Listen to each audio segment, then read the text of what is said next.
For more latest videos and updates, please subscribe our channel and hit the bell icon.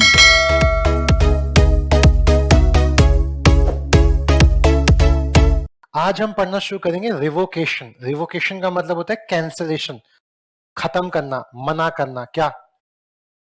Offer. अगर मैंने आपको कोई offer दिया है तो मैं वो ऑफर कब तक खत्म कर सकता हूं? बेबी शादी करोगी मुझसे? जैसे ही मैंने उसको ये ऑफर दिया, मुझे एक दूसरी अच्छी बेबी दिख गई, तो अगर इस बेबी ने हां कह दिया तो क्या होगा? मैं फंस जाऊंगा, फिर दूसरी वाली को देख नहीं पाऊंगा। तो अगर मुझे ये ऑफर वापस खींचना है तो कब तक खींचूं? उसके हां कहने से पहले। तो एक दिमाग तो आपने दिमाग में डाल दिया। आप ऑफर को कब तक कैंसिल कर सकते हो? किसी की भी एक्सेप्टेंस से। क्या आप मेरे साथ मूवी देखने चलोगे? प्लीज 5 बजे तक रिप्लाई कर देना। इधर मेरा मैडम का मैसेज आ गया, मूवी तो तुम मेरे साथ ही जाओगे। दोस्तों, वो जो भी ऑफर दिया था, कैंसिल कैंसिल कैंसिल। क्या वो कैंसिल हो गया? हाँ, क्योंकि अभी तक आपने एक्सेप्टेंस, इस बीच को एक्सेप्टेंस दे चुका होता तो उसके साथ में फंस गया। उसको तो अब मुझे मूवी ले जाना ही पड़ेगा, चाहे 2 बार जाना पड़े मुझे।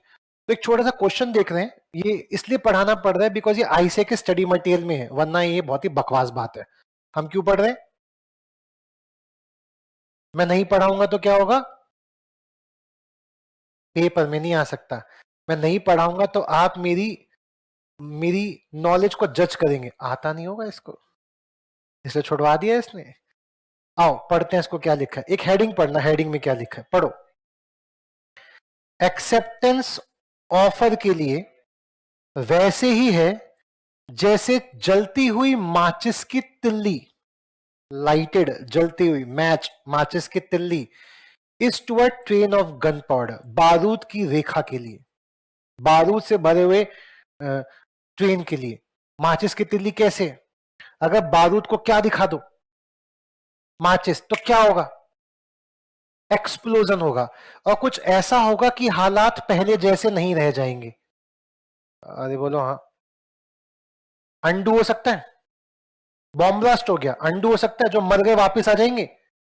अंडू नहीं हो सकता, अंडन नहीं हो सकता, उसका कोई रिस्टोरेशन नहीं पॉसिबल। जो हो गया वो कह रहे एक्सेप्टेंस भी ऑफर के लिए कुछ ऐसा ही है।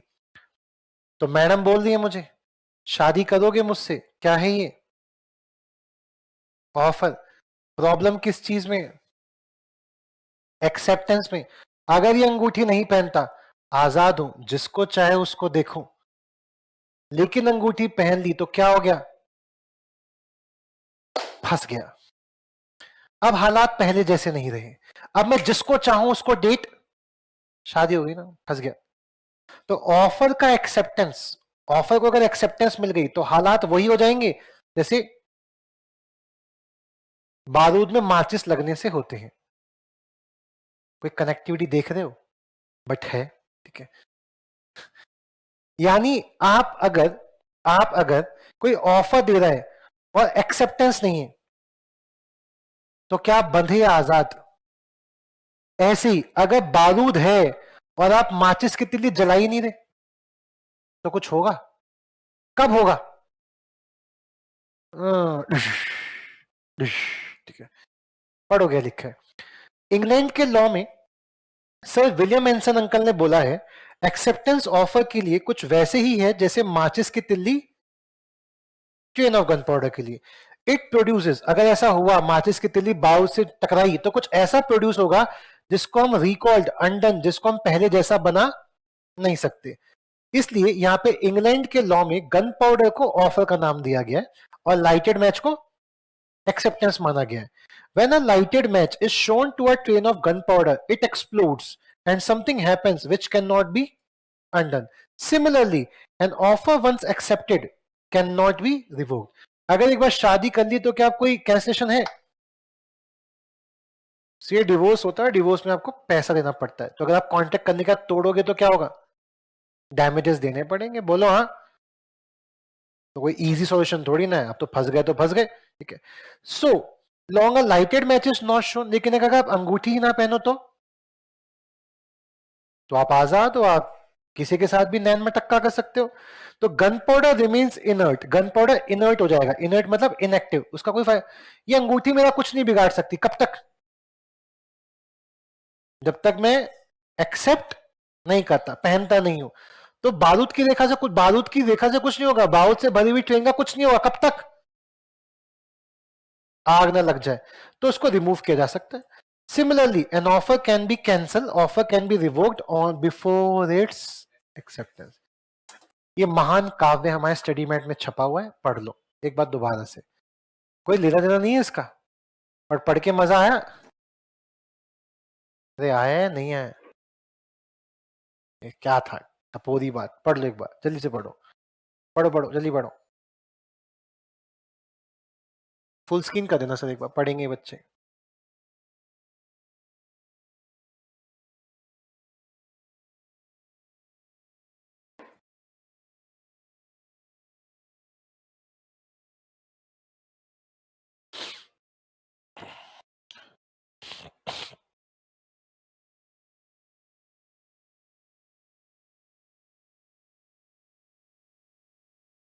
पढ़ लिया? ये और पढ़ लो।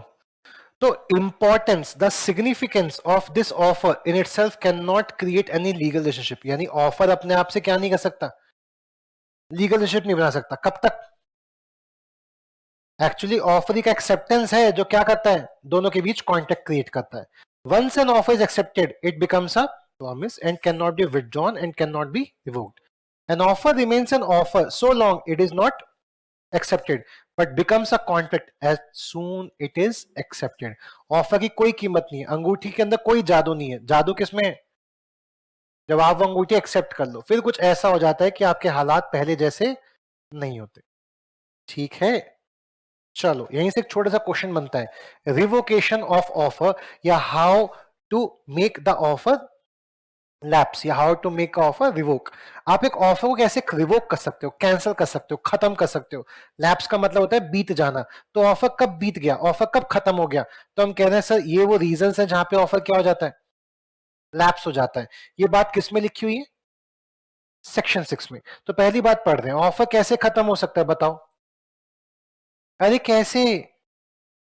By giving notice of revocation. मतलब दोस्तों आपके साथ मूवी देखने चलना चाहता हूं, बताइए आप मेरे साथ मूवी देखने चलेंगे? मैं आपको मूवी दिखाना चाहता हूं 100 रुपए में, प्लीज मुझे शाम के 4 बजे तक क्या कर देना, व्हाट्सएप, कल शाम के 4 बजे तक। और रात को घर जाते मैंने 8 बजे एक दूसरा मैसेज डाल दिया, ऑफर रिवोक्ड। अभी तक किसी ने हाँ नहीं भेजा था, अब कोई हाँ भेज भी पाएगा? क्योंकि ऑफर ही नहीं रहा, और जब ऑफर ही नहीं है तो एक्सेप्टेंस का क्या करोगे? तो ऑब्वियस ही बात है, एक्सेप्टेंस से पहले क्या करना है, ऑफर का एक नोटिस, नोटिस दे दो कि मैं अपना ऑफर क्या कर रहा हूं, रिवोक कर रहा हूं। रिवोक मतलब कैंसिल कर रहा हूं, खत्म कर रहा हूं। नेक्स्ट अगला क्या है, पैसेज ऑफ टाइम, मतलब समय बीत गया। मैंने अपना ऑफर कैसा रखा था, टाइम ऑफर। मैंने आपसे बोला ये ऑफर सिर्फ और सिर्फ उपलब्ध है 20 दिसंबर तक। आज क्या तारीख है? पैसे लाए हो आप कह रहे नहीं कल ले आऊंगा। बेटा कल नहीं है वो ऑफर, ऑफर कब तक था, 20 दिसंबर तक। तो अगर कोई ऑफर एक पर्टिकुलर टाइम पीरियड तक है और कोई उस टाइम पीरियड तक उसे एक्सेप्ट ना करे, तो ऑफर ऑटोमेटिकली क्या हो जाएगा, लैप्स हो जाएगा, खत्म हो जाएगा। तो by passage of stipulated, stipulate का मतलब क्या होता है, मेंशन्ड, एग्रीड। तो जो टाइम एग्रीड है, जो टाइम मेंशन्ड है किसमें, ऑफर में, अगर आपने उस टाइम तक एक्सेप्टेंस, तो it lapse by the expiry of reasonable time. तो अगर टाइम मेंशन्ड है तो उस टाइम तक, और टाइम मेंशन नहीं है तो रीजनेबल टाइम तक। नेक्स्ट इज, अगर मेरी डेथ हो गई, मैंने आपको ऑफर दिया कि मैं आपको ये वाटर बॉटल बेचना चाहता हूं, खरीदेंगे आप मुझसे? और मैंने आपको चिट्ठी भेजी है, क्या भेजी है, चिट्ठी पहुंचने में समय लगता है। आज है 20 तारीख, आपके पास चिट्ठी पहुंची 22 तारीख, 21 को मैं मर गया, 22 तारीख को वहां से आपने रिप्लाई किया हाँ हम तुम्हारी बॉटल परचेस करना चाहते हैं। आपने एक्सेप्टेंस दी है, मैंने आपको ऑफर दिया था, आप बताएंगे क्या ये कॉन्ट्रैक्ट बना? The answer is yes. पढ़ेंगे। तो डेथ हो गई या मैं पागल हो गया, कौन, ऑफरर, और इफ, ध्यान से पढ़ना, if the fact of the death और insanity is known to the acceptor, क्या आपको मेरी मृत्यु के बारे में पता चला था और आपने क्या कर दिया, एक्सेप्ट, तो क्या आप कॉन्ट्रैक्ट वैलिड है? यस। मेरे मरने के बाद ये प्रॉपर्टी किसके पास जाएगी? मेरे लीगल हेयर के पास। तो आप उसको पैसे देके ये बाय लीगली, बाय लॉफुली आप ये रिकवर कर सकते हैं, बिकॉज आपको मेरी मृत्यु के बारे में नहीं पता था। ये ऑफर कब ऑफर नहीं रहेगा? अगर आपको मेरी डेथ के बारे में पड़ गया। अब ये कोर्ट का काम है डिसाइड करना कि तुम्हें मेरी डेथ के बारे में पता था या नहीं पता था। आई बात समझ? पक्का? मैंने तुम्हें 500 रुपए का चेक दिया, मैं आज मर गया, क्या तुम मेरे बैंक से 500 रुपए का चेक निकाल सकते हो? एन कैश करा सकते हो? अरे कुछ तो बोलो यार। क्यों? मैं तो मर गया, बैंक को थोड़ी ना पता है। लेकिन जैसे ही मैं मरा, मैं सैटरडे को मरा, संडे बैंक खुलता नहीं है, मंडे को सबसे पहले जाके मेरे रिलेटिव ने बैंक से बोला ऋषभ गौर मर गया। आप मंडे की शाम को बैंक की ब्रांच में पहुंचते हैं, क्या बैंक आपको पैसे देगा? बाकी उसको पता, अब वो चेक नहीं दे सकता। लेकिन अगर हमारे घर वालों ने इन्फॉर्म ही नहीं किया तो बैंक तो चेक क्लियर कर देगा ना, बोलो हाँ। तो ऑफर कब तक एक्सेप्ट किया जा सकता है? जब तक सामने वाले को आपकी डेथ के बारे में नहीं पता, तो एक्सेप्ट कर सकता है। लेकिन अगर उसको पता चल गया कि आप मर गए हो, तो बोल दो बेटा, बोल दो, तो वो मना, तो वो एक्सेप्ट नहीं कर सकता। नेक्स्ट, इसके अलावा मैंने ऑफर में कंडीशन लगाई थी, अगर आपको मेरे साथ मूवी देखने के लिए चलना है तो आपको आरजी नाम की एक टी शर्ट पहन के आनी पड़ेगी। ऋषभ गौर आरजी शॉर्ट फॉर्म उस पर लिखा होना चाहिए। सर नहीं है तो बनवा लो, ठीक है, लेकिन तभी ले जाऊंगा मूवी। मतलब मेरा खुद का प्रमोशन करना है मुझे, तो मैं अपना काम करवाऊंगा। आप आ गए, आपने ब्लैक कलर की टी शर्ट पहनने की थी, उस पर AX लिखा हुआ है, लेकिन क्या नहीं लिखा हुआ, ले जाऊं मूवी? क्यों? मेरी जो कंडीशंस थी वो तो तुमने मानी नहीं, मानी नहीं तो ऑफर एक्सेप्ट नहीं माना जाएगा। तो पॉइंट ऑफ 4 क्या है? Failure of the acceptor to fulfil a, जो कि प्रेसिडेंट टू एक्सेप्टेंस है। ऑफर को एक्सेप्ट करने से पहले जो मेन प्रेसिडेंट, प्री रिक्वायर्ड बातें चाहिए, वो आपने मानी नहीं, तो हम क्या मान के चलेंगे? आपने हमारा ऑफर एक्सेप्ट। Next what? क्या काउंटर ऑफर से ओरिजिनल ऑफर रिजेक्ट हो जाता है? क्या आप में से लॉ पढ़ेंगे 10,000 में? आपने कहा हाँ से पढ़ेंगे, लेकिन 8,000 में, तो आपने मेरा ऑफर तभी क्या कर दिया? रिजेक्ट। अब किसका ऑफर खड़ा है? आपका। उसकी हम बात ही नहीं कर रहे, हम तो किस ऑफर की बात कर रहे हैं? कौन सा खत्म हो गया? पहला वाला, ओरिजिनल ऑफर। इसके अलावा बेटा, क्या आप में से लॉ पढ़ोगे 10,000 में? नहीं पढ़ना। तो कॉन्ट्रैक्ट बना या खत्म? क्यों खत्म? एक्सेप्ट ही नहीं किया, तो ऑफर ऑटोमेटिकली खत्म। बोलो हाँ। 3 दिन बाद कह रहे हो हाँ पढ़ेंगे, ऑफर तो क्या हो चुका है? ऑफर ही नहीं रहा। और जब ऑफर ही नहीं रहा तो एक्सेप्ट क्या कर रहे हो तुम? Last but not the least बेटा, क्या तुम मुझे चर्च गांजा खरीदोगे? और 2 दिन बाद गवर्नमेंट ने बोला चर्च गांजा बैन है। जब बात हुई थी तो चर्च गांजा छोड़ो, क्या तुम मुझसे पटाखे खरीदोगे? वो कह रहे हैं हाँ, कब खरीदेगा बता? आज नहीं, दिवाली से 2 दिन पहले। मैंने कहा मैं आपको ऑफर देता हूं, क्या मुझसे पटाखे खरीदोगे दिवाली से 2 दिन पहले? आप कहो 2 दिन पहले का रिप्लाई कर दूंगा मैं। इस बीच सुप्रीम कोर्ट का ऑर्डर आ गया, पटाखे खरीदने बेचना बैन है, बेच नहीं सकते, इलीगल माना जाएगा। अब आप उसे हाँ कह सकते हो? क्यों? ऑफर ही इलीगल हो गया, उस ऑफर के एक्सेप्टेंस से वो एक्सेप्टेंस भी इलीगल हो जाएगा। और जो चीज लीगल ही नहीं है उसके लिए कोर्ट जाके कैसे काम करवा लोगे? यानी वो ऑब्लिगेशन ऑब्लिगेशन है ही नहीं। तो सब्सिक्वेंटली वो ऑफर क्या हो गया? सब्सिक्वेंट मतलब आगे चलकर। या फिर वो सामान क्या हो गया? डिस्ट्रक्ट। सपोज मैं कह रहा हूं ये फोन खरीदोगे, कल तक रिप्लाई कर देना। अब कल में फोन, भूकंप आ गया, फोन के ऊपर पत्थर गिर गया, फोन टूट गया, क्या मैं फोन बेच सकता हूं? क्यों? अरे क्यों? सामान ही एग्जिस्ट नहीं करता, बेचूंगा क्या? ऑफर ही खत्म हो गया है, बोलो हाँ। तो एक ऑफर कब कब रिवोक हो जाता है, एक ऑफर कब कब लैप्स, एक ऑफर कब कब खत्म हो जाता है? पहला, रिवोकेशन की चिट्ठी डाल के। दूसरा, समय खत्म, ऑफर खत्म। तीसरा, मैं मर गया और मेरी डेथ के बारे में तुझे पता गया, मैं पागल हो गया, मेरे पागल होने के बारे में तुझे पता चल गया, तो ऑफर तभी खत्म। चौथा,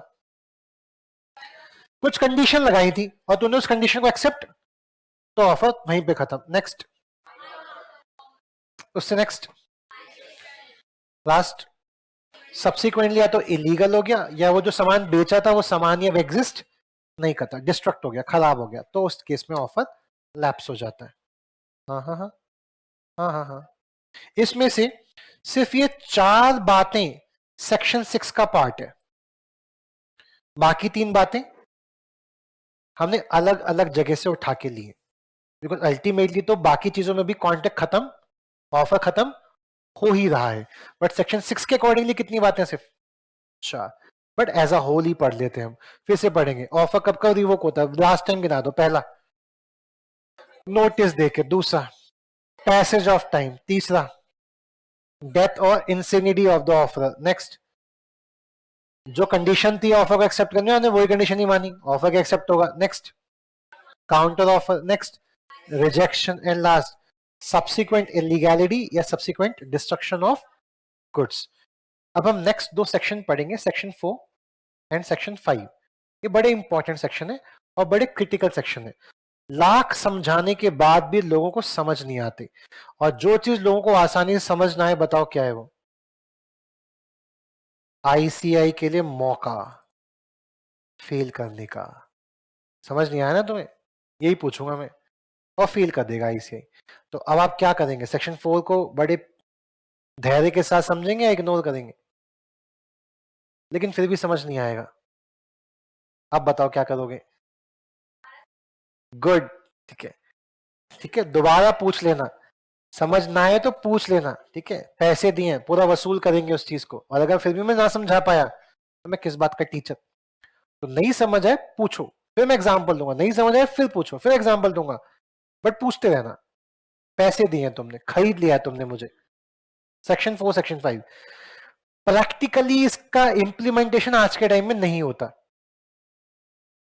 क्योंकि हम ये ऑफर एंड एक्सेप्टेंस पढ़े चिट्ठी के माध्यम से। ध्यान से पढ़ना, हेडिंग क्या है? पोस्ट। पोस्ट मतलब क्या? चिट्ठी।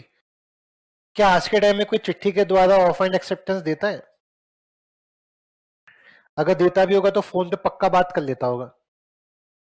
अब चिट्ठी में पंगे हो सकते हैं। 1872 का एक्ट है, 1872। उस जमाने में क्या से चलते थे ऑफर एक्सेप्टेंस? चिट्ठी। तो चिट्ठियों में घपले हो सकते थे, बिकॉज चिट्ठी जब भेजी और चिट्ठी जब मिली उसमें क्या है? गैप, और इस गैप में कुछ भी हो सकता है।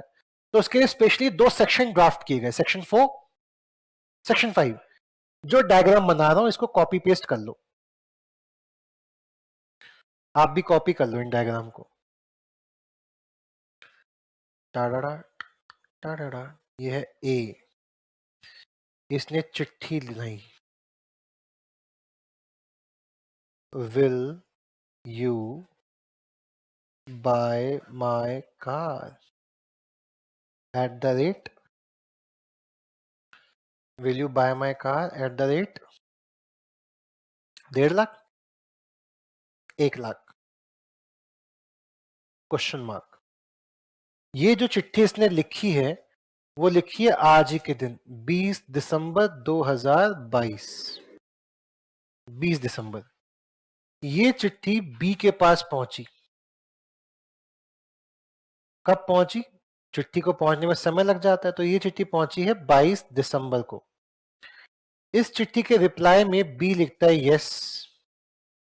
कब लिखता है? 24 दिसंबर को। और ये यस वाली चिट्ठी ए के पास पहुंचती है 26 दिसंबर को।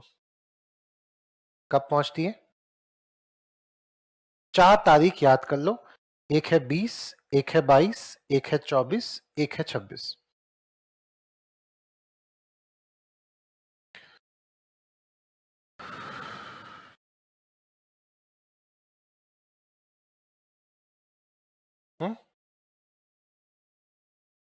बहुत गुचुड़ पुचुड़ करूंगा अभी इस डायग्राम में, आप मत करना अपनी कॉपी में, अपनी कॉपी नीट एंड क्लीन रखना, समझे? चलो, ए ने बी को ऑफर दिया, बताओ क्या ऑफर दिया? क्या तो मेरी गाड़ी खरीदेगा 1 लाख में? ऑफर क्या है? मैं अपनी गाड़ी देना चाहता हूं, एंड कंसिडरेशन क्या है? मुझे बदले में 1 लाख रुपए चाहिए, बता ऑफर है मेरा ये भेजा कब, पहुंचा कब? मेरा आपसे पहला सवाल, ऑफर कब कम्युनिकेट हुआ? 20, 22, 24, 26। ऑफर कब कम्युनिकेट हुआ? 20, 22, 24, 26। ऑफर कब कम्युनिकेट हुआ? 20 या 22? जिस दिन तुमने लिखा उसकी तो कोई वैलिडिटी नहीं है, उसको कम्युनिकेट कब हो, उसे पता कब चला? अगर क्वेश्चन में स्पेशली एक लाइन मेंशन हो, उसने चिट्ठी पढ़ी 23 को,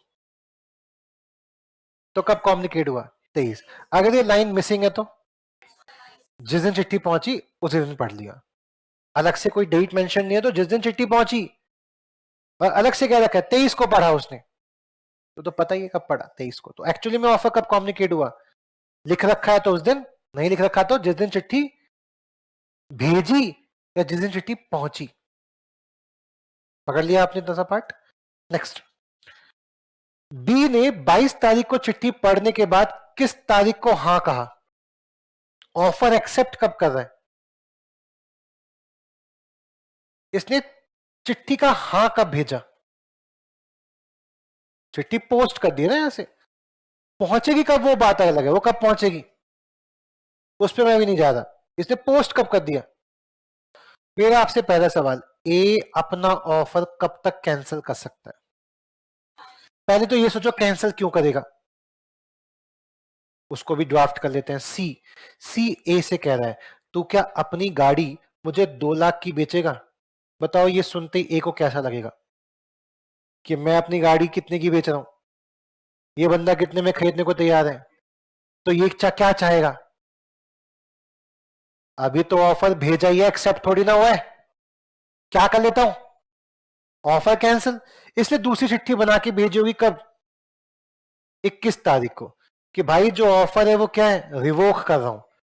अब ध्यान से सुनना, वो 21 वाली चिट्ठी कब जा सकती है? पहली डेट, वो 21 वाली चिट्ठी पहुंची 23 दिसंबर को, ऑप्शन ए। दूसरा क्वेश्चन पूछेगा, वो चिट्ठी पहुंची 25 दिसंबर को, रिवोकेशन वाली चिट्ठी, ये पॉइंट नंबर बी। अगर वो चिट्ठी 23 दिसंबर को पहुंच गई है तो आप मुझे बताएंगे ऑफर एक्सेप्ट हुआ या ऑफर एक्सेप्टेंस से पहले रिवोक हो गया? और अगर रिवोक हो गया तो एक्सेप्टेंस का सवाल उठता ही नहीं है। लेकिन अगर वो चिट्ठी पहुंचती है 25 को, तो बताओ क्या होगा? क्या बी वहां से एक्सेप्ट कर चुका है? देखो अभी आपको ना हजम करने में थोड़ा समय लग सकता है। आपका पहला सवाल जो आपके दिमाग में आपको परेशान करेगा, वो बोलेगा ए को क्या पता कि उसने उस दिन चिट्ठी का हां लिखा या एक्चुअली क्या कर रहा होगा, एक्चुअल को समझना। ए ने चिट्ठी लिखी होगी नहीं बेच रहा तुझे, और ए ने तो उसी दिन बेच भी दी होगी। यानी ए ने तो एक्चुअली में 21 तारीख को ही सी को गाड़ी बेच भी दी हुई, क्या सोच के कि मैंने मना तो कर दिया। लेकिन वो जो मना आपने किया ना, वो चिट्ठी कब पहुंची? और 24 को ही क्या कर चुका है, इसके बाद वो चिट्ठी कब पहुंची? तो इसने ए ने बी को दोबारा चिट्ठी लिखी, भाई साहब वो गाड़ी तो मैं बेच चुका हूं। बी बोलेगा ऐसे कैसे, चल कोर्ट चल, मैंने तेरा ऑफर कब एक्सेप्ट किया? तेरी चिट्ठी आने से पहले। अब जरा लॉ को ध्यान से पकड़ेंगे, हमने अभी तक यही सीखा कि ऑफर कब तक रिवोक हो सकता है, और यहां मैंने एक्सेप्टेंस कब भेज दी है? 24 को। जैसा प्रूफ ये रहा, ए क्या बोलोगा, मुझे नहीं पता, तो कह रहे देखो जल्दबाजी किस बात की थी। कोर्ट क्या बोलेगा, जल्दबाजी किस बात की थी? तुझे उससे फोन करके कैसे ही पूछना चाहिए था, सब देखो ऑफर कैंसिल कर रहा हूं। लेकिन तुम्हारी चिट्ठी कब पहुंची है? 25, इससे पहले वो हां कह चुका है। तो सॉरी, आप अपना ऑफर रिवोक, 23 तारीख वाले में तो ऑफर रिवोक हो जाता, लेकिन 25 वाले में अब आप ऑफर रिवोक नहीं कर सकते, बिकॉज उसकी साइड से एक्सेप्टेंस चल चुकी है। इस बात को अगर आप अभी नहीं समझ पा रहे तो ऐसे समझना, बहुत ही गंदा एग्जाम्पल है बट फील करोगे।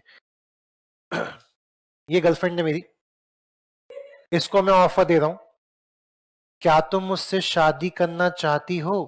मतलब मैं तुमसे शादी करना चाहता हूं और ये दूसरी अच्छी बंदी सेक्सी सी, मैं तुमसे शादी करना चाहता हूं, करोगी मुझसे? वैसे रहने दो, उसके हां से पहले मैं अपनी बात से मुकर गया, मुकर सकता हूं ना। दूसरा, मैं तुमसे शादी करना चाहता हूं, मुझसे शादी करोगी? कहती है हाँ। अरे बहन जी हो तुम तो, यार रहने दो। हाँ हो गई। अब इसको देख ही नहीं सकता, बोलो हाँ। तो इससे हमने क्या सीखा? आप कब तक ऑफर को वापस ले सकते हो, कब तक ऑफर को रिवोक कर सकते हो, उसकी एक्सेप्टेंस कब चल चुकी है। आपका बार बार दिमाग में सोएगा, उसे कैसे पता? जब बात कोर्ट में जाएगी ना तो पता चल जाएगा। हम तो लॉ पढ़ रहे हैं, लॉ क्या कहता है, कोर्ट किस बेसिस पे आंसर देगी? कोर्ट बोलेगी कब चिट्ठी भेजी? 24 को। तेरी चिट्ठी कब पहुंची? 25 को। 24 को हो चुकी है ना, हाँ, फर्क नहीं पड़ता, ऑफर एक्सेप्टेड। अब तो तुमको गाड़ी, लेकिन वो गाड़ी तो मैं सी को बेच चुका हूं। तो भाई साहब, गाड़ी ना बेचने से आपको क्या नुकसान हो रहा है? सर मुझे वो गाड़ी अच्छे खासे 1 लाख में मिल रही थी, एक बंदा था जो मेरे को 90,000 में बेचा था, मैं फिर भी इसकी गाड़ी 1 लाख में खरीदा हूं। अब मैं उससे गाड़ी खरीदने जा रहा हूं, मेरे को 1,20,000 की दे रहा है। 20,000 दिलवा दो इससे। देखो इसके चक्कर में मुझे कितने का नुकसान हो गया? 20 का। मुझे महंगी गाड़ी खरीदनी पड़ जाएगी। ठीक है भाई, 20,000 दे दो इसको। तो कॉन्ट्रैक्ट तोड़ोगे तो कॉन्ट्रैक्ट का डैमेजेस। क्या कॉन्ट्रैक्ट तोड़ा है? हाँ, बिकॉज इसने तो एक्सेप्ट कर लिया था तो कॉन्ट्रैक्ट हो गया है, लेकिन फिर भी तुमने गाड़ी किसी कॉन्ट्रैक्ट तोड़ा, तोड़ा तो क्या दो? डैमेजेस। आपके मन में अभी भी एक क्वेश्चन चुभे जा रहा है, बताओ क्या? ए को कैसे पता होगा कि ये 24 को हाँ लिख रहा है, 25 को हाँ लिख रहा है, 26 को? हम कह रहे हैं पता चल जाएगा कब? जब बात कोर्ट में होगी। तो हम उसके लिए आज ही लॉ बना के बैठ गए, ठीक है, कि जब दोनों कोर्ट में आएंगे तो हम क्या आंसर देंगे। ये बात सेक्शन 4 सेक्शन 5 में लिख दी गई। थोड़ी सी बात और आगे बढ़ती है। बी को डी की साइड से ऑफर आ रहा है, भाई मेरी गाड़ी खरीदेगा 90,000 की। क्या बी के मन में लड्डू फूटा? 1 लाख की गाड़ी ले रहा हूं, और मैं हाँ भी कह चुका हूं कब? 24 को। और 25 को मेरे पास क्या ऑफर आ रहा है बताओ? 90 ले रहे हैं, 10 का प्रॉपर फायदा। तो इसने 25 तारीख को ही, देखो ये बहुत ही हाइपोथेटिकल सिचुएशन है, बट क्वेश्चन में जहां पंगा, जहां समझना है बात, वहीं पे क्वेश्चन पूछेगा आई से, बिकॉज आई से को तुम्हें फेल करना है। तो वहीं पे 25 तारीख को इसने दोबारा चिट्ठी लिखी, भाई मैं तेरा ऑफर एक्सेप्ट नहीं कर रहा, तेरा ऑफर रिजेक्ट कर रहा हूं, मुझे नहीं खरीदनी तेरी गाड़ी। और ये 25 वाली चिट्ठी 25 को ही पहुंच गई, और जो 24 वाली चिट्ठी है वो 26 को पहुंच रही है। ऐसा हो नहीं सकता, बट आपके क्वेश्चन पेपर में होगा कि जो 25 को उसने ना कहा वो कब पहुंच गया, और जो 24 को उसने हाँ कहा था वो 26 को पहुंचा है। अब कुछ ऐसे समझना, क्या आप आइसक्रीम खाना चाहते हो? आपने कहा हाँ, भैया आइसक्रीम दे दो। नहीं, अब तो खानी पड़ेगी, हाँ कह दिया तुमने। यानी अगर वो 25 वाली चिट्ठी 26 को ना पहुंच के 27 को पहुंचती, कब पहुंचती? तो हाँ, पहले हाँ पहुंचा या ना? बेटा आइसक्रीम खाना चाहते हो? हाँ, भैया आइसक्रीम निकाल दो। ना, ना की वैल्यू ही नहीं है, अब तो हाँ हो चुकी है, अब तो तुम्हें आइसक्रीम। इसने जैसी 26 को हाँ बोला होगा, इसने सी को क्या बोल दिया होगा, भाई तुझको मैं गाड़ी। अब 27 को क्या आ रही है, नहीं खरीदा। कैसे नहीं खरीदेगा, तेरे चक्कर में मैंने क्या छोड़ दिया एक, आप तो तुझे खरीदना पड़ेगी। इसका उल्टा 25 को इसकी क्या आई, भाई वो नहीं खरीदा, तू खरीद ले, 2 लाख दे दे। 26 को क्या आ रही है, भाई तेरे हाँ की कोई वैल्यू नहीं है, बिकॉज पहले क्या आ गई थी, बेटा आइसक्रीम खाएगा? नहीं, भैया मत देना। हाँ, अब वो गया, गया बेटा वो आइसक्रीम वाला, ठीक है। यानी जो चिट्ठी पहले पहुंचेगी उस चिट्ठी के अकॉर्डिंगली काम देखा जाएगा। अगर हाँ वाली चिट्ठी पहले पहुंच गई तो हाँ, ऑफर एक्सेप्टेड, कॉन्ट्रैक्ट हो गया। और अगर ना वाली चिट्ठी पहले पहुंची तो ऑफर रिजेक्ट कर दिया। और once an offer is rejected it can not be accepted. अरे बोलो हाँ। अब आप ये सोच रहे होगे सर कि बी ना क्यों करेगा, उसका मैंने आपको रीजन दे दिया कि बिकॉज डी ने कहा था। अब जरा उस एग्जाम्पल में दोबारा बताओ सर, फील करना। मैं तुमसे शादी करना चाहता हूं, शादी करोगी मुझसे? ऑफर। अब वो कह रही है हां करूंगी, क्या मैं अपनी बात से पलट सकता हूं? अब ये हैंडसम बंदा है, क्या वो अपनी बात से पलट सकती है? हाँ करूंगी लेकिन मन नहीं है तुमसे करने का, या हाँ करूंगी अगर तुम करोड़पति हो। Counter offer amounts to rejection of original offer. क्या वो अपनी बात से मुकर सकती है? कब तक? लेकिन अगर वो कुछ कह चुकी है, क्या मैं अपनी बात से मुकर सकता हूं? क्या समझ आया? यानी एक किस दिन फंस गया, कॉन्ट्रैक्ट का मतलब हमने ये पढ़ा, फंस गए कि अब तो काम एक किस दिन फंस गया। 20, 22, 24, 26। जब तुम अपना ऑफर ही नहीं खींच सकते, तुम तो फंस गए। मतलब मैं और मेरी वाइफ अग्नि के साथ फेरे लेने के बाद वचन निभा रहे हैं। अभी देखें फेरे के वचन सुने कभी? अंकल आंटियों को भी वचन सुनते देखा है? तो वहां पे ना वचन होते हैं, मतलब पहले पंडित जी बोलते हैं तुम अपनी पत्नी को ये वचन दो कि तुम ये करोगे, अपनी जो भी संपत्ति कमाओगे वाइफ को शो करोगे। फिर वाइफ से वचन मांगते हैं तुम अपने पति की परमिशन के बिना कहीं नहीं जाओगी, जहां पति का अपमान होगा वहां तुम बिल्कुल भी नहीं जाओगी। अगर तुम्हें पति से मिलना है और उस बीच तुम्हें किसी रास्ते से गुजरना पड़े जहां बेवड़े पियक्कड़ ऐसे लोग हो, तुम उस रास्ते से नहीं जाओगी, बेशक रास्ता घूम के जाना पड़े। कसम खाओ पति के लिए, हाँ कसम खाती हूँ। ऐसे ऊट पटांग 7 वचन होते हैं। ठीक है। पंडित जी मुझसे वचन दिलवा रहे हैं, जैसे पंडित जी मौलवी साहब पूछे क्या ये बंदी से शादी कबूल है? कबूल है। पक्का कबूल है? कबूल है। पक्का कबूल है? कबूल है। हो गया। लड़की से पूछे कबूल है? नहीं कबूल है। तुम तो तभी फंस गए जब तुमने कबूल है बोला, लेकिन वो अभी भी, तुम तो 24 को ही फंस गए बिकॉज 24 को वहां से क्या चल चुकी है? हाँ, लेकिन ये 24 वाला इंसान अभी भी क्या कर सकता है?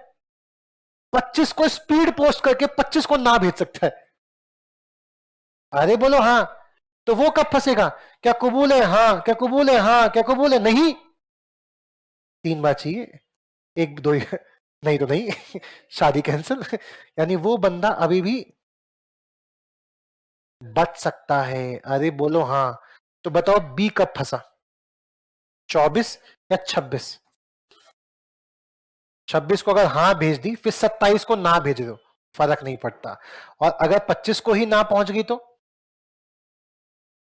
25 को ही ऑफर खत्म हो चुका है। अब 26 के एक्सेप्टेंस की कोई वैल्यू, बिकॉज जो चिट्ठी पहले आ गई हम तो उसके अकॉर्डिंग लिख लेंगे। और ट्विस्ट घुसाते हैं सर, 25 वाली चिट्ठी और 24 वाली चिट्ठी दोनों साथ पहुंची, 26 को साथ पहुंची। अब बताओ,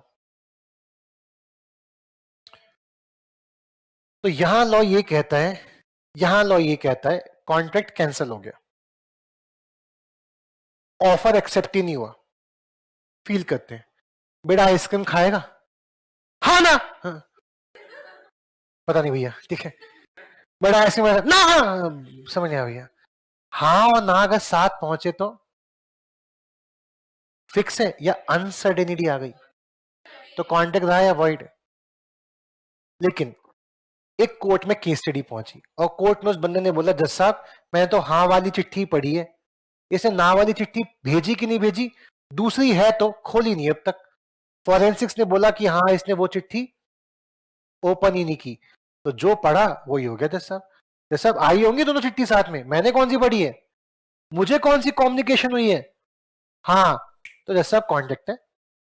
तो दूसरा पर्सपेक्ट क्या बनता है कि दोनों चिट्ठी में से जो चिट्ठी आपने पहले पढ़ी वो वाली बात मानी जाएगी। अगर हाँ वाली पढ़ी तो ऑफर एक्सेप्टेड है, कॉन्ट्रैक्ट हो गया। अगर ना वाली पढ़ी पहले तो ऑफर को रिजेक्ट कर दिया, अब वो एक्सेप्टेंस वाली चिट्ठी का कोई एक्सेप्टेंस नहीं माना जाएगा।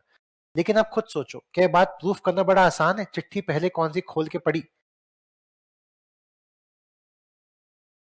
अरे हाँ है ना, this is the answer. But आप क्या प्रूफ कर पाओगे कोर्ट में? अगर प्रूफ नहीं कर पाओगे तो कोर्ट क्या बोलेगी बताओ? हाँ और ना साथ पहुंची, अनसर्टेनिटी, कॉन्ट्रैक्ट हुआ ही नहीं। आई बात समझ? पक्का? एक स्टेप और आगे बढ़ते हैं।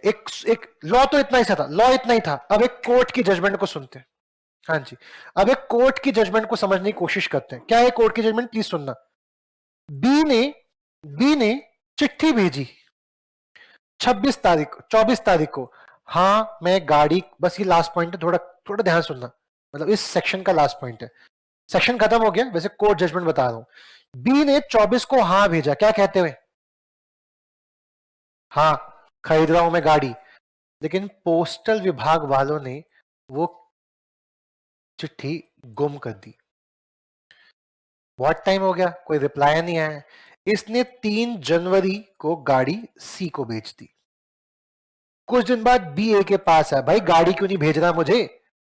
भाई गाड़ी कैसे भेज दूं, तेरी एक्सेप्टेंस तो मुझे कम्युनिकेट ही नहीं हुई।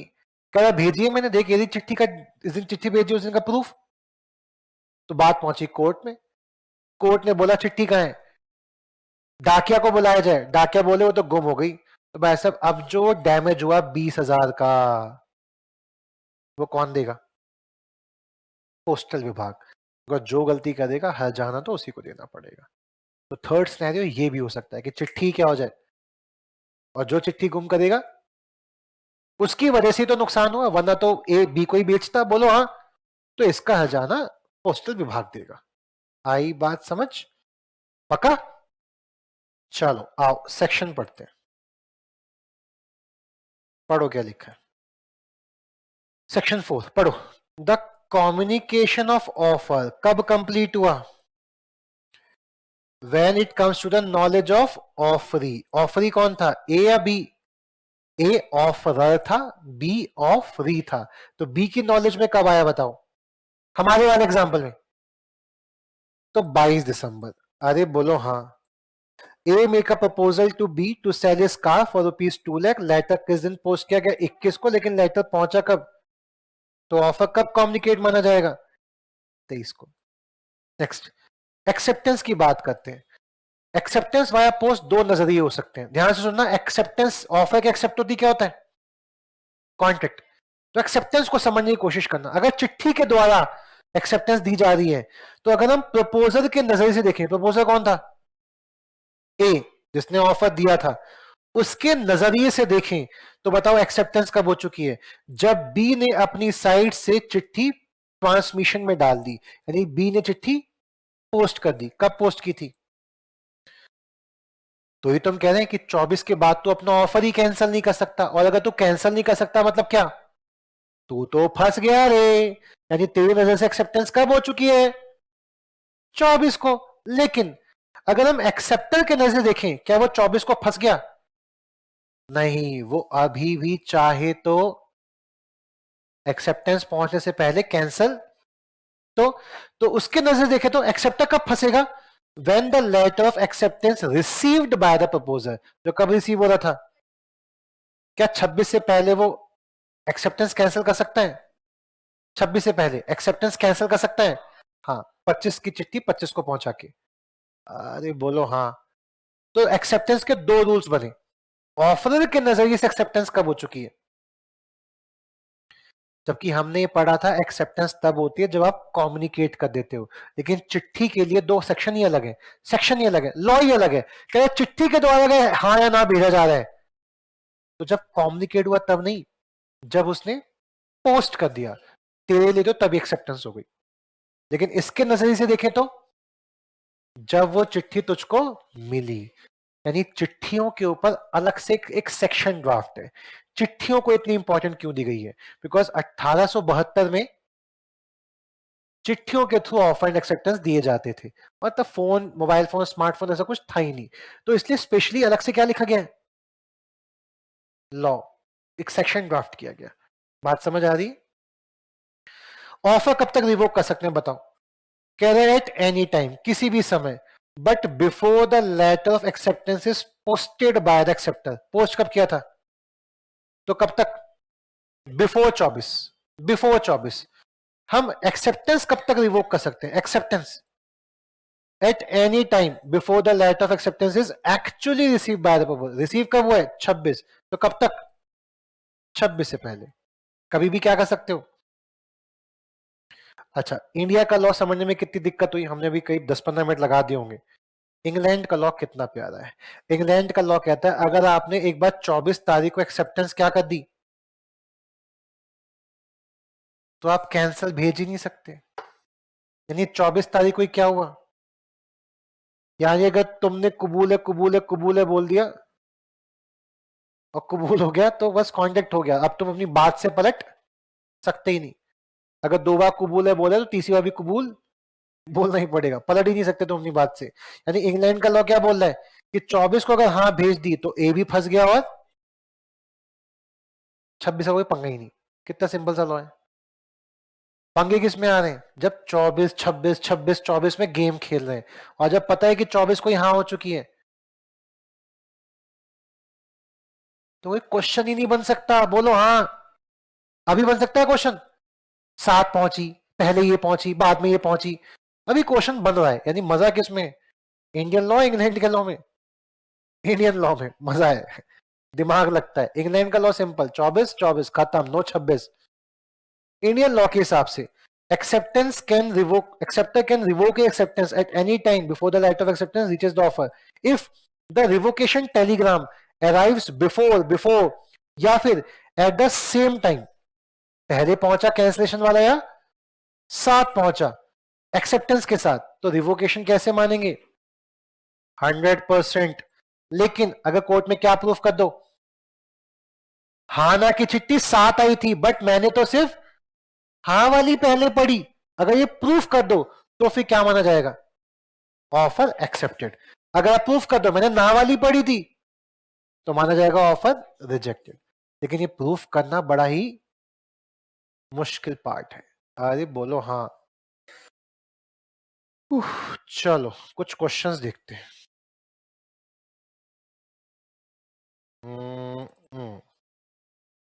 कॉपी निकाल लो जरा एक,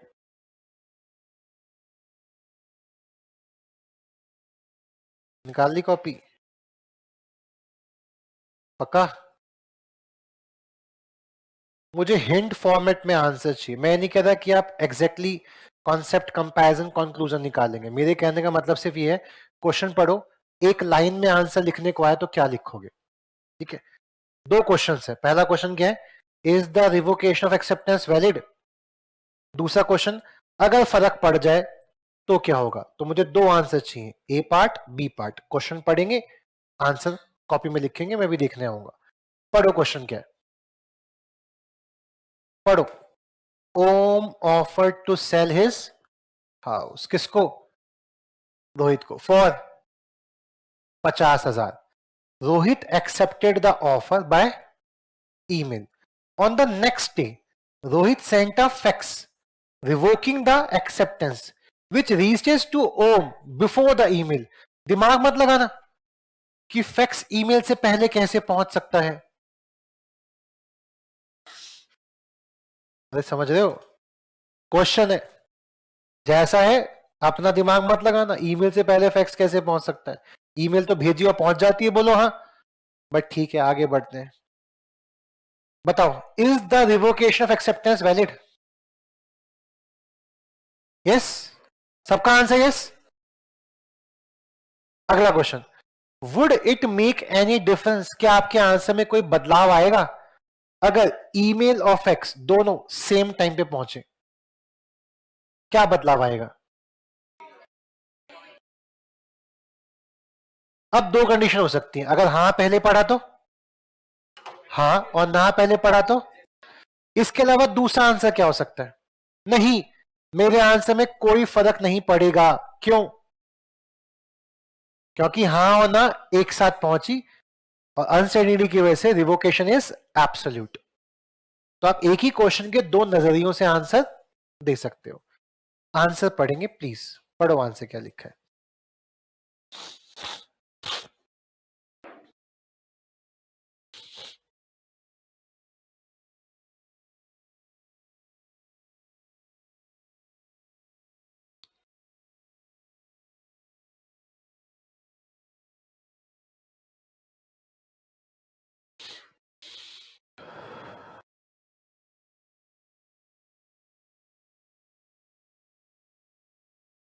इसने कौन से नजरिए से आंसर दिए?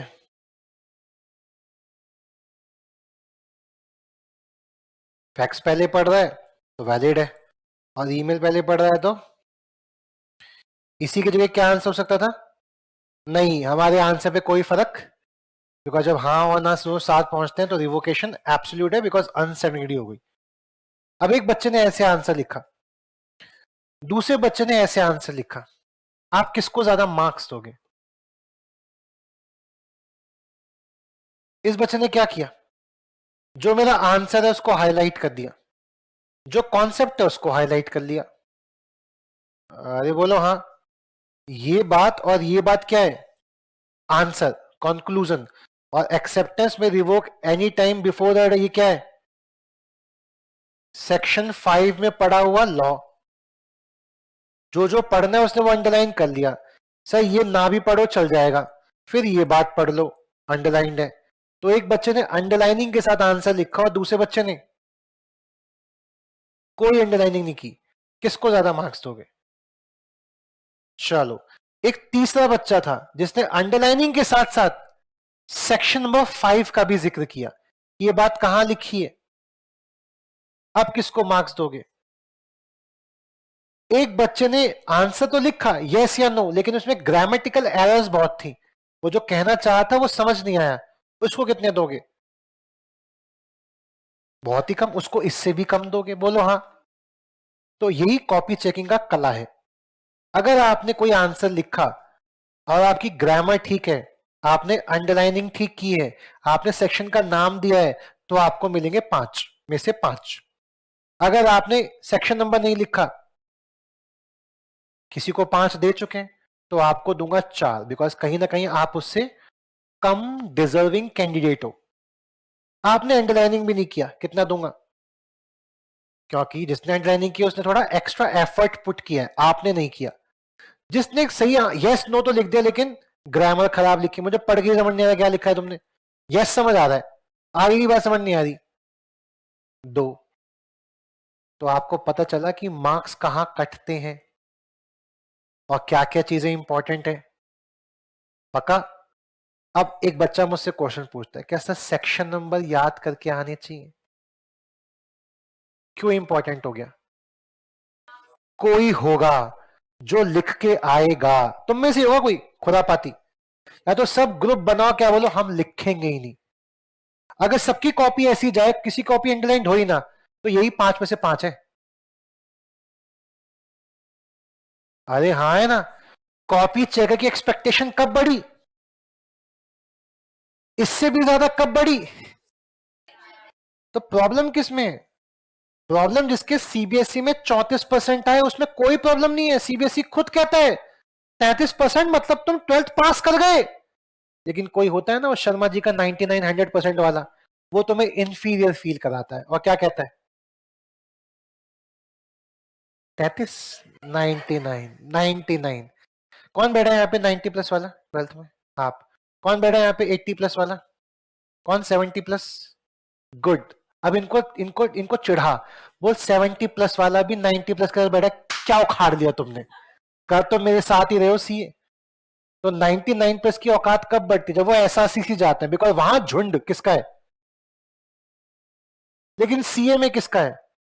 सीए में 35% वाला भी बैठा हो सकता है, 99% वाला भी हो सकता है, यानी दोनों ही एक ही जगह बैठे हैं। तो क्या उखाड़ ले तूने 99 लाके? मुझे ये बता, दोनों कर तो सीए फाउंडेशन ही रहे हैं।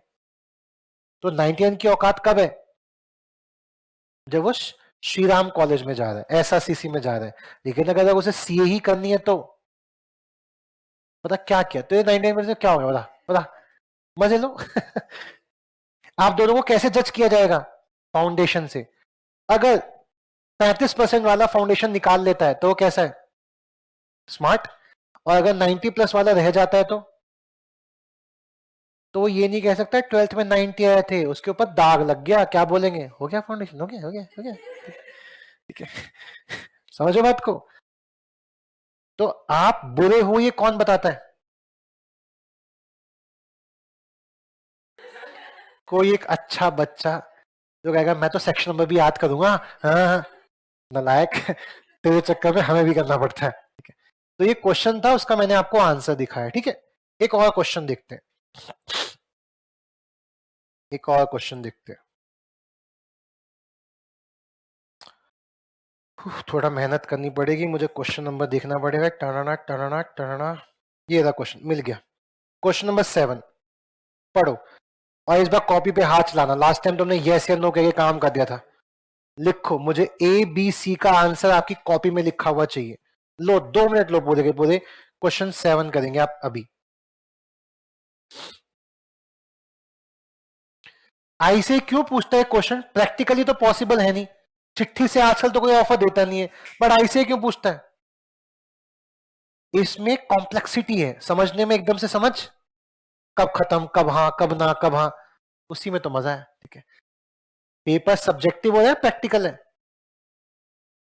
सब्जेक्टिव पढ़ के नंबर लाने हैं, इसको प्रैक्टिकली लाइफ में अप्लाई नहीं करना। तो ऐसे कह रहा है ये सब्जेक्टिव में क्रिटिकल टॉपिक है, यही पूछूंगा, इसमें फेल करूंगा। आपको पास होके दिखाना है। ए बी सी का आंसर लिखो जल्दी से।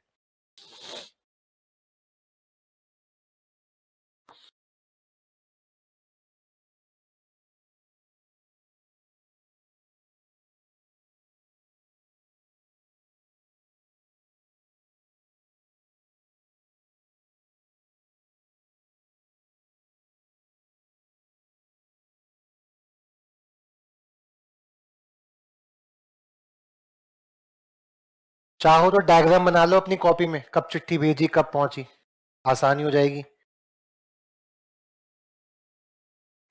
बी ने कब भेजी है चिट्ठी? एक बी बनाओ, एक एस बनाओ, बनाओ। बी ने कब भेजी है चिट्ठी? उसकी कोई औकात ही नहीं है, जिस दिन भेजे से कोई फर्क ही नहीं पड़ता। हमें फर्क कब पड़ता है? चिट्ठी पहुंची कौन सी है। लेकिन यहां पे एक एडिशनल इंफॉर्मेशन है, उसने चिट्ठी पढ़ी कब है। तो अब बताओ एक क्वेश्चन का answer, on which date. Copy पे लिख लेना, पहले कॉपी पे लिख लो, उसके बाद बोलना। ऑन विच डेट बोलना मत, लिखना है कॉपी पे। The offer made by B will complete. Offer कब बी तक पहुंचा, उसकी डेट लिख रहे हो। 12 है, 13 है, 10 है या 16 है, ये लिख रहे हो आप कॉपी में।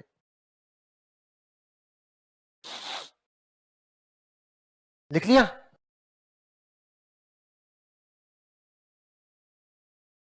चलो आगे बढ़ो। मिस्टर एस ने लेटर ऑफ एक्सेप्टेंस दिया, हां लिख के भेजा, कब? सेंड कब कर रहे हैं? 16 को। लेकिन रीच कब हुआ, पहुंचा कब बी के पास? 20 को। कब पहुंचा? 20 को। 17 अप्रैल को एस के दिमाग में कुछ बदलाव आए और उसने क्या सोचा कि मैं अपनी एक्सेप्टेंस विथड्रॉ कर ले हूं। कर सकता है? हाँ, कब तक? 20 से पहले पहले, ठीक है। टेलीग्राम कब पहुंचा? 19 को। कब पहुंचा? और हाँ कब पहुंच रहा था? 20 को। बी क्वेश्चन का आंसर। डिस्कस कीजिए, क्या एक्सेप्टेंस वैलिड है? क्योंकि एक्सेप्टेंस से पहले क्या हो गया? रिवोकेशन। तो एक्सेप्टेंस ऑफ वैलिड यानी ऑफर को एक्सेप्टेंस मिली ही नहीं, और ऑफर को एक्सेप्टेंस मिली ही नहीं तो कॉन्ट्रैक्ट हुआ ही नहीं। आगे बढ़े, सी क्वेश्चन क्या पूछ रहा है?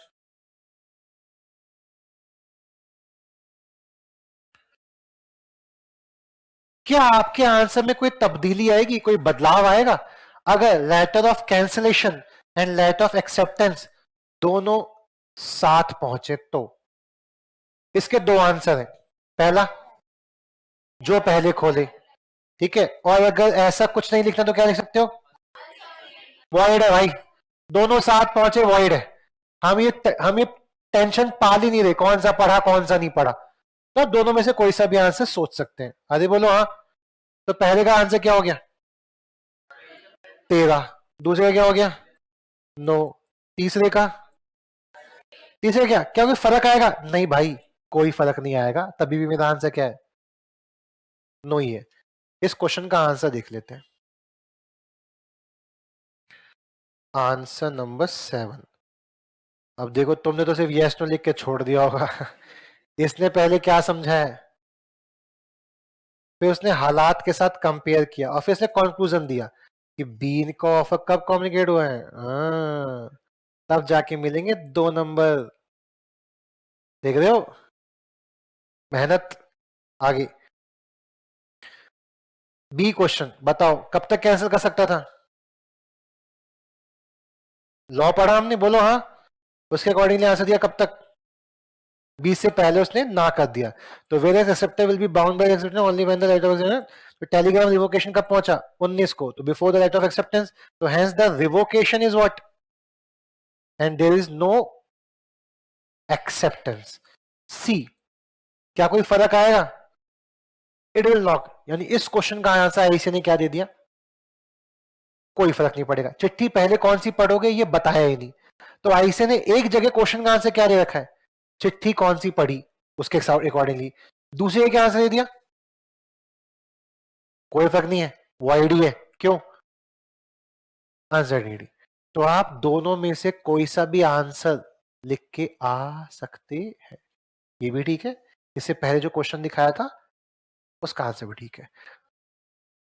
इतना टाइम नहीं होता एग्जाम में। एक बच्चा पूछा दोनों ही लिख लिए, तो बेटा अभी लॉ का पेपर तुमने देखा नहीं है, सबसे बड़ा लॉ का पेपर ही होता है। और आप इतने आलसी हो गए हो, आपके हाथ चलते नहीं है। आपको अकाउंट्स अच्छा लगता है, मैथ्स भी ठीक ठाक लग जाता है, इकोनॉमिक्स में आपको टेंशन नहीं बिकॉज गोले भरने हैं, ठीक है। तो दिक्कत कौन देगा? लॉ, बिकॉज आपको लिखने की आदत नहीं है।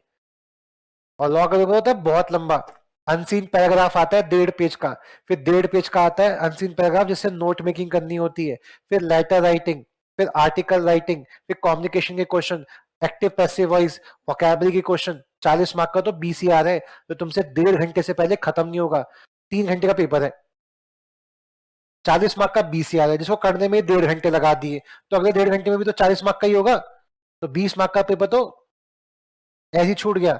उसमें तुम कह दो मैं ना एक क्वेश्चन के डबल आंसर लेके आऊंगा, ये पागल समझे, ठीक है। तो जो आज की उम्मीदें हैं वो आज में सीमित कर दो। जिस दिन कोर्स खत्म होगा उस दिन तुम क्या बोलोगे? छोड़े यार, ठीक है। तो प्लीज ऐसे क्वेश्चन को मैं इग्नोर करता हूँ। दोनों आंसर लिख दो, हाँ लिख लो, ठीक है। जब देखूंगा तब पता चलेगा तुम कितना लिख के आते हो। चलो आओ थोड़ा सा आगे और बढ़ते हैं। तो अभी जाके ना हमने खत्म किया क्या? Offer and acceptance chapter. अब जाके खत्म हुआ है क्या? इसके बाद हम क्या पढ़ना शुरू करेंगे ये हम नेक्स्ट क्लास से पढ़ेंगे, बट अभी आज की क्लास खत्म नहीं हुई है। आज की क्लास में हमने एक बेसिक चैप्टर खत्म किया, ऑफर एंड, बताओ ऑफर एंड एक्सेप्टेंस खत्म किया मतलब क्या खत्म किया? मतलब खत्म क्या कर लिया मैंने? अरे हाँ, मतलब ये खत्म किया है बस सर अभी तक आपने। देखो क्या, किसका? अभी हमें कितने चैप्टर और पढ़ने हैं? इतने सारे। उसके बाद हम पढ़ेंगे सेल्स ऑफ गुड्स एक्ट, उसके बाद पार्टनरशिप एक्ट, उसके बाद कंपनीज एक्ट, उसके बाद एलएलपी एक्ट, उसके बाद हम पढ़ेंगे बीसीआर।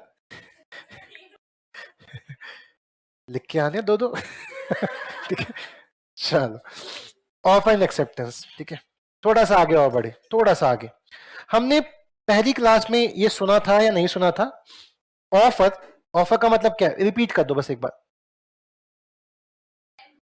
जब एक इंसान दूसरे इंसान से कहता है कि मैं कुछ करना चाहता हूं, कर लूं, तो इसे क्या कहते हैं?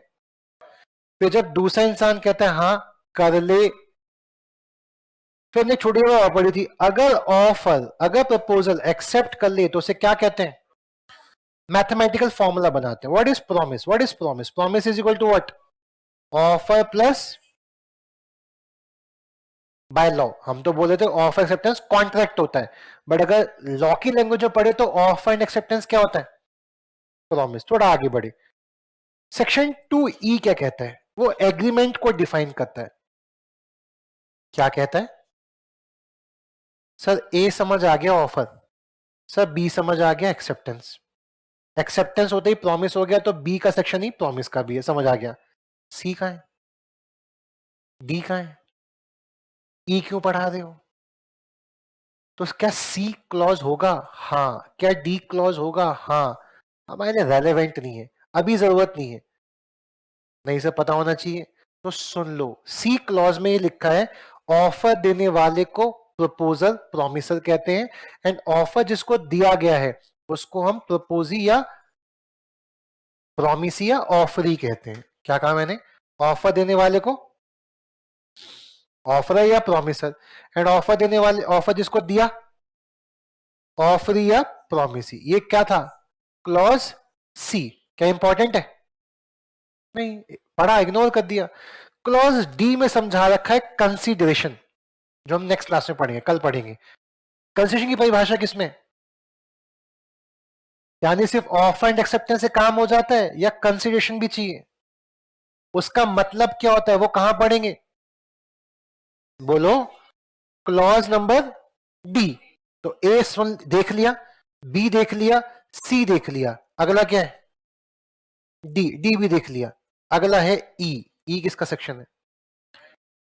अब लैंग्वेज पढ़ना, फील आएगी। एवरी प्रॉमिस, प्रॉमिस का मतलब क्या बताओ? प्रॉमिस मतलब क्या? प्रॉमिस का मतलब है offer and acceptance. Every promise and every set of promises form कर रहे हैं, बना रहे हैं क्या? Consideration for each other. यानी मेरा कुछ करना आपके लिए कंसिडरेशन है और आपका कुछ करना। एक्चुअली में क्या मैंने आईजीपी को प्रॉमिस दिया होगा? आईजीपी मैं ट्यूसडे थर्सडे सैटरडे इवनिंग में आके बच्चों को 5:30 से 5:30 पढ़ाने का आपको वचन देता हूं, पढ़ा लूं। आईजीपी ने कहा होगा डन। ऑफर क्या हो गया? अब आईजीपी कह रहा होगा तो बिकॉज टीटीएस में 5:30 से 7:30 बच्चों को पढ़ाने के लिए आता है, इसलिए मैं तुझे 1 लाख रुपए महीना दूंगा। मैंने कहा डन। तो उनका प्रॉमिस मेरे लिए क्या है और मेरा प्रॉमिस उनके लिए क्या है? अरे मैं भी उन्हें कुछ दे रहा हूं, वो भी मुझे कुछ दे रहे हैं। मेरा ऑफर उनके लिए कंसेशन, उनका ऑफर। तो क्या कह रहे हैं, ध्यान से पढ़ना। एवरी प्रॉमिस या फिर एवरी सेट ऑफ प्रॉमिस जो क्या बना रहे हैं is to be called what? मतलब प्रॉमिस में क्या जोड़ दो? प्रॉमिस का मतलब क्या था? ऑफर एंड उसमें क्या जोड़ दो, क्या बन जाएगा? यानी ऑफर एक्सेप्टेंस और is to be called. Formula clear है? ऑफर एक्सेप्टेंस से क्या बनता है? प्रॉमिस। प्रॉमिस में क्या जोड़ दो? मैं देखो लॉ पढ़ा रहा हूं तो मेरे को 10,000 देगा, तो आपको क्या मिल रहा है? अरे आपको क्या मिल रहा है? लॉ। मुझे क्या मिल रहा है? क्या दोनों कुछ ना कुछ मिल रहा है? तो इसे प्रॉमिस नहीं बोलेंगे, अरे इसे एग्रीमेंट बोलेंगे। और एग्रीमेंट कहां डिफाइंड है? 2 क्लॉज ई। थोड़ा आगे बढ़ते हैं। अब ये मत पूछना एफ में क्या है, जी में क्या है, अभी जी में नहीं है बताने का, ठीक है। एच पढ़ा रहा हूं, ठीक है। एच में क्या है? एग्रीमेंट एनफोर्सेबल बाय लॉ, यानी एग्रीमेंट प्लस लीगल ऑब्लिगेशन। तो आपके मेरे बीच अगर ऑफर एक्सेप्टेंस हुआ है ना, और अगर ये कागज पे नहीं हुआ, ये स्टैम्प पेपर पे नहीं हुआ, ये ओरल हुआ, और ओरल की बात प्रूफेबल भी नहीं है, तो क्या आप मेरे ऊपर कोई लीगल एक्शन ले सकते हो? तो एग्रीमेंट को कॉन्ट्रैक्ट बनाने के लिए क्या करना पड़ेगा? आईजीपी कह रहे हैं 1 लाख रुपए देंगे, लेगा? मैंने कहा डन। आईजीपी कह रहे हैं तुम कब पढ़ाने आओगे? मैंने कहा मैं टीटीए से पढ़ाने आऊंगा। डन, ठीक है डन। क्या मैं आईजीपी को पे केस कर सकता हूं? कब तक नहीं? आईजीपी आओ बैठो, कॉन्ट्रैक्ट बनाते हैं, आओ स्टैम्प पेपर पे कॉन्ट्रैक्ट करते हैं, तुम करो साइन, मैं करो साइन, 2 विटनेस करेंगे, नोटरी पब्लिक साइन करेगी, तब जाके क्या होगा हमारे बीच?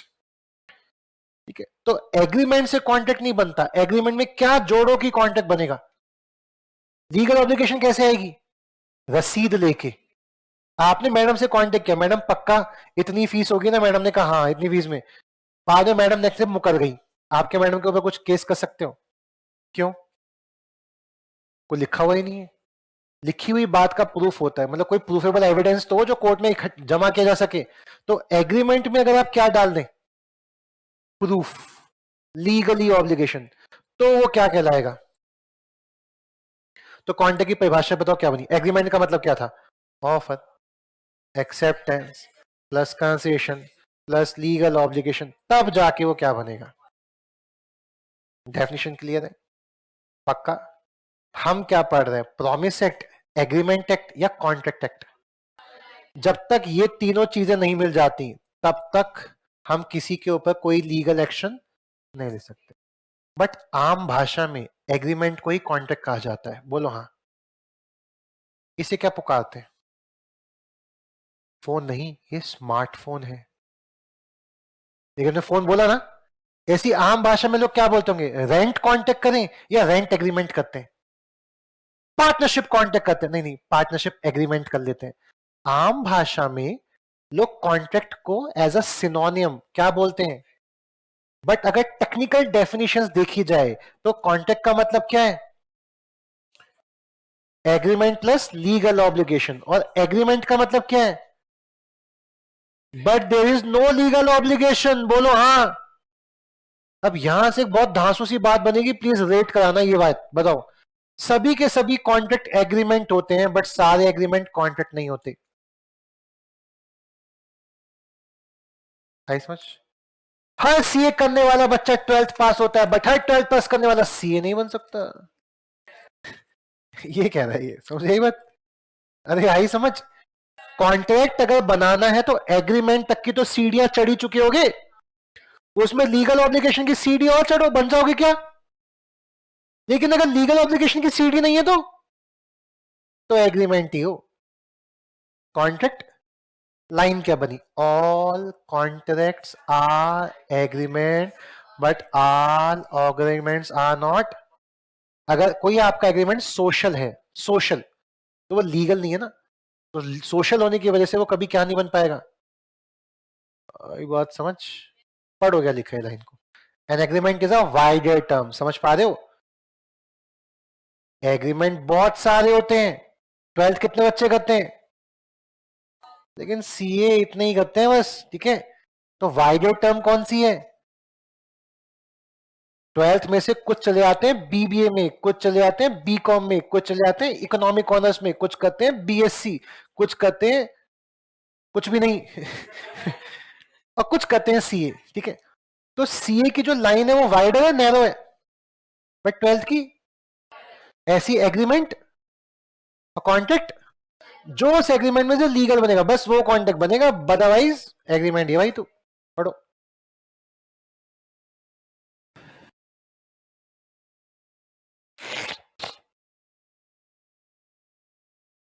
ठीक है जी, पक्का। चलो एक छोटा सा question, Indian contract act is not exhaustive, इस बात पे कमेंट कीजिए। अब पहले आपको पता होना चाहिए एग्जॉस्टिव का मतलब क्या है। क्या मतलब एग्जॉस्टिव का, एग्जॉस्टिव मतलब जो सब कुछ अपने अंदर कवर्ड कर ले। समुद्र क्या है, सारी नदियां एंड में जाके मिल जाती है ना, तो सब कुछ कवर्ड कर लेता है वो। हम कह रहे हैं कि कॉन्ट्रैक्ट एक्ट भी एग्जॉस्टिव है, मतलब अगर मैं और आप कोई कॉन्ट्रैक्ट कर रहे हैं तो उस कॉन्ट्रैक्ट को करने के लिए इंडियन कॉन्ट्रैक्ट एक्ट का ही सहारा ले सकते हैं या कोई और भी एक्ट का सहारा ले सकते हैं। मतलब सारे contract as per Indian contract act ही होंगे, द आंसर इज नो। मैं आपके साथ पार्टनरशिप कर रहा हूं तो पार्टनरशिप एक्ट 1932 के अकॉर्डिंगली कॉन्ट्रैक्ट होगा। मैं आपको गुड्स बेच रहा हूं तो आपके मेरे बीच जो कॉन्ट्रैक्ट होगा वो as per sales of goods होगा। मैं आपको घर बेच रहा हूं, इमूवेबल प्रॉपर्टी, तो उसका contract as per transfer of property act होगा। कॉन्ट्रैक्ट एक्ट हर कॉन्ट्रैक्ट को बनाने के लिए जरूरी, कॉन्ट्रैक्ट एक्ट तो जनरल क्या देता है, गाइडलाइंस, जो बाकी एक्टों को हेल्प करती है। पार्टनरशिप कर रहे हो, क्या वहां पे भी ऑफ एंड एक्सेप्टेंस होता होगा, क्या वहां भी कोई 18 साल से पहले पार्टनर बन सकता है। 18 साल मतलब क्या हो गया बताओ, कौन सा वर्ड यूज हो गया, अरे कौन सा, कॉम्पिटेंट ही नहीं है 18 साल से छोटा बंदा, बोलो हाँ। क्या पार्टनरशिप कर रहे हैं तो क्या वहां भी कंसेशन मिलता होगा, शेयरिंग ऑफ प्रॉफिट, क्या वहां भी सर्टेनिटी होती होगी। अगर कुछ नहीं लिखा हो तो डीड कहता है इक्वल प्रॉफिट मिलेगा, बोलो हाँ, यानी लॉ में सर्टेन है कोई चीज की कैसे मिलेगा। यस, लेकिन पार्टनरशिप कर दो तो एज पर इंडियन कॉन्ट्रैक्ट होगा, एज पर पार्टनरशिप एक्ट होगा। तो क्या समझे, क्या इंडियन कॉन्ट्रैक्ट एग्जॉस्टिव है, सारे contract as per Indian contract होते हैं, नहीं। तो आंसर क्या होगा, यस और नो, और फिर आंसर में क्या बताओगे, अलग अलग कॉन्ट्रैक्ट करने के लिए अलग अलग एक्ट हैं, तो वो एक्ट के अकॉर्डिंगली ही क्या करना पड़ेगा, कॉन्ट्रैक्ट। लेकिन कुछ ऐसे कॉन्ट्रैक्ट हैं जिनके लिए अलग एक्ट नहीं है, लाइक बेलमेंट कॉन्ट्रैक्ट, कौन सा contract, like guarantee contract, like agent contract, like indemnity contract, like pledge contract, like services देने का कॉन्ट्रैक्ट, इनके लिए हमें कॉन्सेप्ट देखना पड़ता है। लेकिन जिनके लिए अलग अलग एक्ट हैं, उनके कॉन्ट्रैक्ट उनके एक्ट्स के अकॉर्डिंगली होंगे, पढ़ेंगे।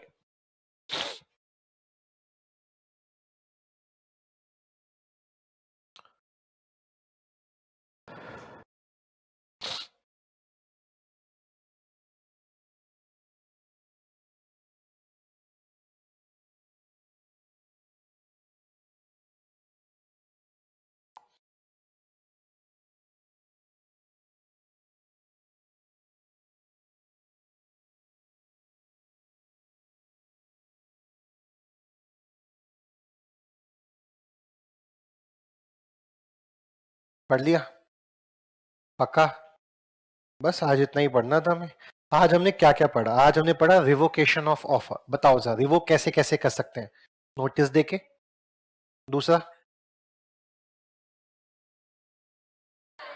टाइम खत्म, ऑफर खत्म। तीसरा, मैं मर गया, ऑफर खत्म, अगर आपको पता है कि मैं मर गया, पागल हो गया। चौथा, ऑफर में कुछ कंडीशंस थी, आपने उन कंडीशंस को नहीं माना, point number 5। Counter offer, point number 6। Rejection, point number 7। Offer ही क्या हो गया? इलीगल, या जो सामान था वो डिस्ट्रक्ट हो गया। उसके अलावा हमने पढ़ा चिट्ठी के द्वारा ऑफर का एक्सेप्टेंस और ऑफर का communication, acceptance of communication and revocation of offer and acceptance via चिट्ठी। सेक्शन 4 सेक्शन 5 पढ़ा। सेक्शन 4 कहता है ऑफर कब कम्युनिकेट हुआ। हमने कहा जब आपका चिट्ठी पहुंचा। हम कह रहे हैं एक्सेप्टेंस कब कम्युनिकेट हुआ। हम कह रहे हैं इसके दो तरीके हैं। ऑफर के नजर से कब हो गया? जब उसने चिट्ठी पोस्ट की। और एक्सेप्टर के नजर से जब उसकी चिट्ठी पोस्ट की हुई आपके पास पहुंच गई। तो हम दूसरा क्वेश्चन पूछे, सेक्शन 5, तुम ऑफर कब तक कैंसिल कर सकते हो? उसके चिट्ठी पोस्ट करने से पहले तक, मतलब फंस गए तुम। और तुम अपनी एक्सेप्टेंस कब तक कैंसिल कर सकते हो? मेरी चिट्ठी तुम तक पहुंचने से पहले कैंसिल कर सकता हूं। उसके हमने पढ़ा ऑफर की परिभाषा, एक्सेप्टेंस की परिभाषा और फिर एग्रीमेंट की परिभाषा। एग्रीमेंट की परिभाषा क्या है? Offer acceptance concession is equal to agreement. Contract की परिभाषा क्या है? Offer acceptance concession plus legal obligation is equal to contract. तो एवरी एग्रीमेंट इज कॉन्ट्रैक्ट? हमने कहा नहीं, सिर्फ वो एग्रीमेंट कॉन्ट्रैक्ट बनेंगे जो लीगल ऑब्लिगेशन रखते होंगे, सोशल वाले नहीं बन सकते। लास्ट क्वेश्चन क्या पढ़ा आज? क्या इंडियन कॉन्ट्रैक्ट एग्जॉस्टिव है? क्या जितने भी कॉन्ट्रैक्ट हो रहे हैं इंडियन कॉन्ट्रैक्ट एक्ट होते हैं? हमने कहा नहीं, एग्जॉस्टिव नहीं है। सारे एक्ट इसके अकॉर्डिंगली नहीं होते, सारे कॉन्ट्रैक्ट इसके अकॉर्डिंगली नहीं होते। जिनके लिए अलग अलग एक्ट बने हुए हैं उनके कॉन्ट्रैक्ट उन एक्टों के अकॉर्डिंगली होंगे। आई बात समझ? इतना काफी है। इसके नोट्स बना के आना। नेक्स्ट क्लास में हम क्या शुरू करेंगे? कंसिडरेशन। तो एक चैप्टर खत्म हो जाएगा आज क्लास के एंड में। आज जब आप घर जाओगे तो 8 या 9 बजे के आसपास मैं आपको एक टेस्ट भेजूंगा। आपको उस टेस्ट का आंसर करके मुझे व्हाट्सएप करना है नेक्स्ट क्लास में आने से। और प्रॉब्लम क्या है कि मेरी नेक्स्ट क्लास कल ही है, ठीक है? तो आपको आज रात और कल सुबह तक का समय आपको टेस्ट परफॉर्म करना है, ठीक है? जो चैप्टर हो चुका है उसका टेस्ट पीडीएफ में भेजूंगा व्हाट्सएप ग्रुप पे। डाउनलोड करना, देना, फिर आंसर भेजना। चलो बाय बाय।